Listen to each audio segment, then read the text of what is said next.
রাধে রাধে। কেউ টাকা ধার চাইলে এই 7টি কাজ করুন, তাহলেই দেখবেন আপনি বিপদমুক্ত থাকবেন। 1, টাকাটা তার সত্যি ভীষণ প্রয়োজন কিনা আগে সেটা বোঝার চেষ্টা করুন। 2, হুট করে তাকে হ্যাঁ বা না বলবেন না। 2-3 দিন সময় নিন এবং তাকে বলুন সে যেন আপনার অপেক্ষায় না থেকে অন্য কোথা থেকেও টাকা জোগাড় করার চেষ্টা করে। 3, সেই মানুষটার সঙ্গে যদি আপনার খুব ঘনিষ্ঠ সম্পর্ক থাকে এবং সে যদি সম্মানীয় ব্যক্তি হয় তাহলে তাকে টাকাটা দিন, কিন্তু যদি আপনার সম্পর্কটা স্বল্পমেয়াদী হয় এবং ঘনিষ্ঠ না হয় তাহলে কিন্তু টাকা দেবেন না। 4, অতীতে সে কারোর কাছ থেকে টাকা ধার নিয়ে ঠিকমতো তাকে পরিশোধ করেছে কিনা সেটা একটু খোঁজ করবেন।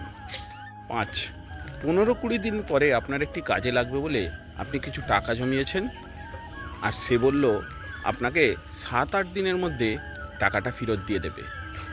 এই কথা শুনে ভরসা করে যদি টাকাটা দেন তাহলে কিন্তু আপনি অবশ্যই বিপদে পড়বেন।